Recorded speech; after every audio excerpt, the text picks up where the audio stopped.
Hey everyone. So this video is a follow-up to the how to fix rocket punch video.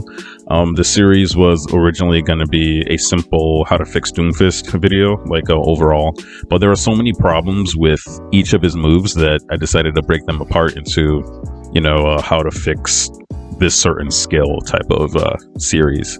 So this video is going to be about the power block. Yeah, so at the end of the video, I give essentially maybe like two suggestions or two different variations of the move that I think would improve it and still kind of be balanced. If you have your own ideas, put it in the comments and let me know if you think my idea sucks or not. So my Doomfist videos are actually pretty popular, unlike my podcast, which you guys all refuse to watch.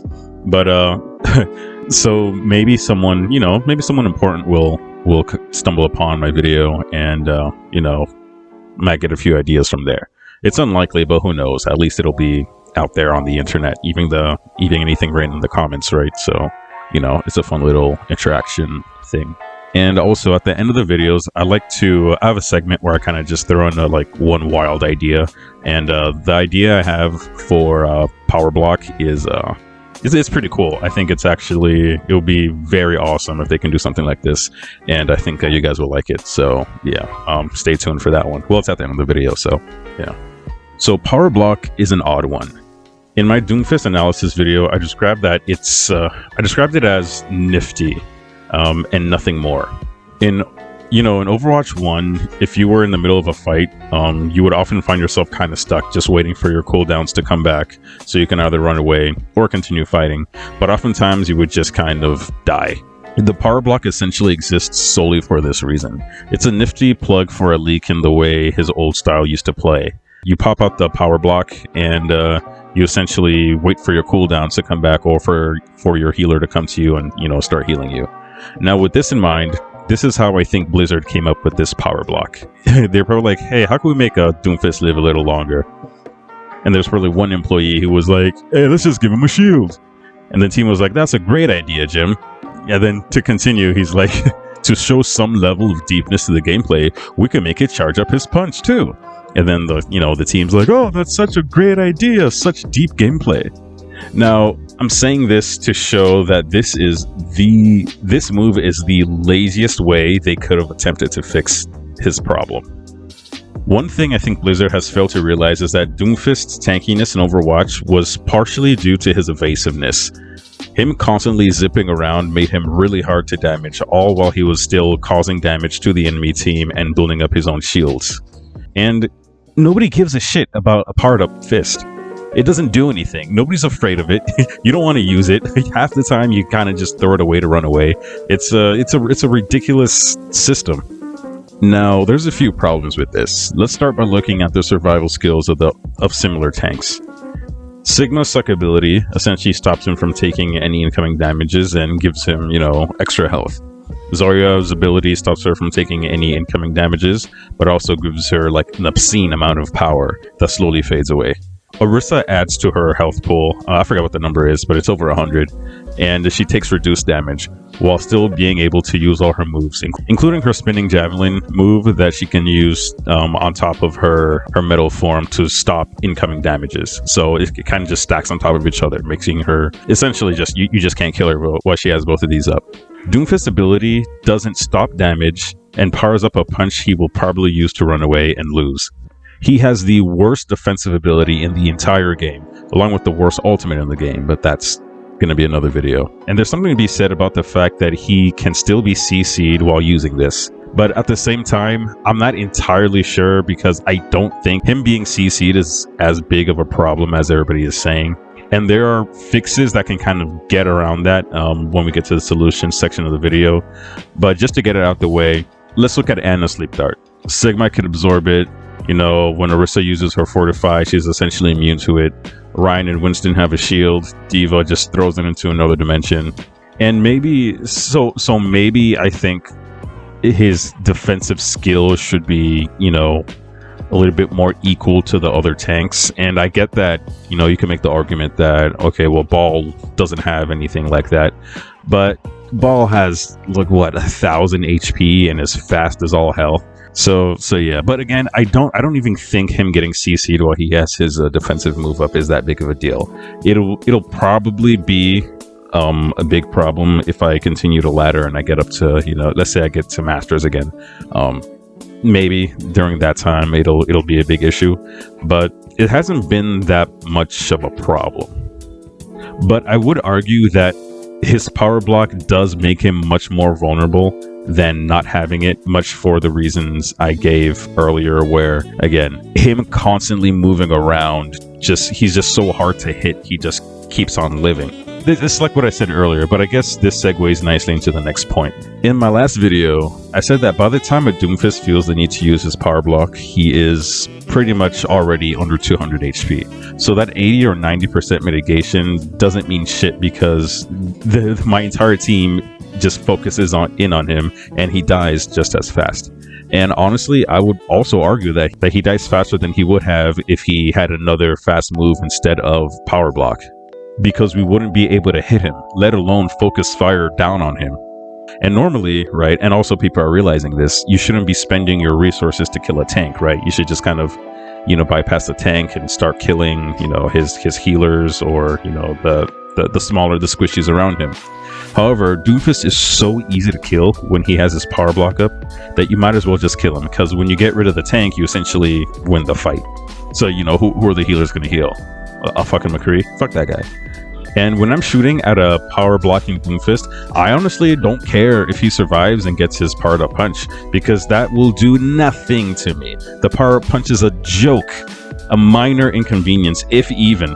Actually, it's very convenient because it's such a waste of a skill. It's just like, it's good for me, for my team going against a Doomfist using it. So yeah, how do we fix the power block? I'm gonna interrupt this video to remind you to like and subscribe. If 10% of the people who watch my videos were subscribed, I would be able to be a YouTube partner or be an official YouTube channel. So please guys, help me out.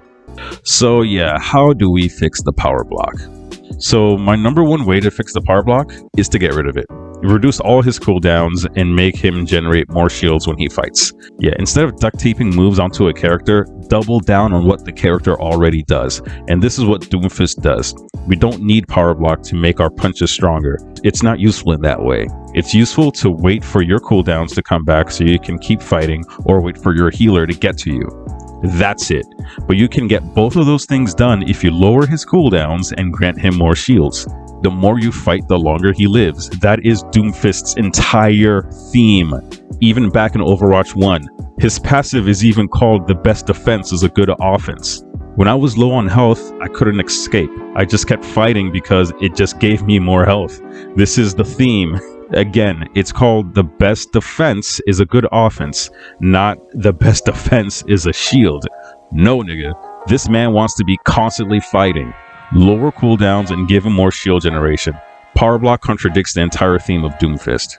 This way of playing would also kind of go along with his new way of playing. He does a consistent small amount of damage to the entire team that accumulates quickly. He's supposed to be constantly whittling away at the entire enemy's health, like a living AoE damage machine. So this solution would fit right into that. Him constantly moving around will make him hard to hit, so he will last longer. Him fighting more consistently will generate more shields, so that will give him more health. He won't need, to wait for his cooldowns to come back. He won't need for a healer to come to him. He would just be able to kind of stay fighting, stay going. And I say maybe even give him another physical move like his uppercut. Not exactly uppercut, it doesn't need to CC, but just something else that will also help him generate shields that can tie into his other moves.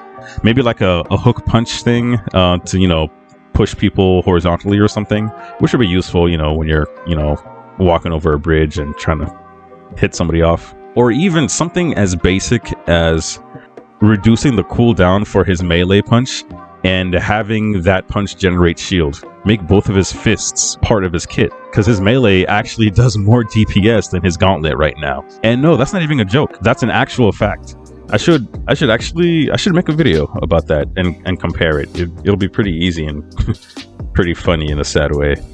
Now, for a second way to fix this, I don't know. I really don't think it's necessary to keep power block. It's so duct taped together. It's such a lazy way to it's such a lazy move to design. It's ridiculous. But if it must say, I think it should be like Zarya, where he takes no damage from the front, but maybe he can still be CC'd, but all his skills gain a boost in power for a certain amount of time that slowly degrades. This will also fix his lack of damage if they want to go that route. So it'll fix, you know, his weak ass gauntlet problem. I still can't believe his melee does more damage than his gauntlet. Goodness gracious. But then again, they never really specified which fist is the Fist of Doom, so turns out it's his left fist. It'll also be cool if instead of being on a cooldown, it had a similar resource mechanic like D.Va's defense matrix. Yeah, so you could kind of catch certain moves to power himself instead of leaving it up, and then you and the enemy are just kind of staring at each other, and he's like, what the hell are you doing? And you're like, I'm stuck like this. And it'll also make him not a sitting duck anymore, because he can now get out of it, move around, attack normally, and then get back into it if he needs to. And it could also help him outplay CCing moves, kind of like baiting a hook or a dart. Like, have it up for a second, and then, you know, you get out of it really fast, but the Ana already, you know, pressed the sleep dart buttons, but it kind of just barely misses, or, you know, something like that. But yeah, I don't think this move needs to be immune to CC. I really don't, but at least just not yet. It's not that much of a problem for me. But again, like I said, maybe once I hit Masters again, it might be, you know, it might be hell. And it's also kind of up to you to gauge it for a bit, right? When I see, sometimes I kind of don't use it until I see that Roadhog has already used his hook, or Rissa used her javelin, or, you know, you can kind of, it's kind of a skill thing, but I get it. I definitely get the argument. So I might have to revisit that in the future. So having it as a defense matrix resource and having it power up all his abilities, I think would fix the big issues associated with this move, if it must stay. So lastly, I also wanted to throw in my wild, crazy idea, you know, at the end of this segment.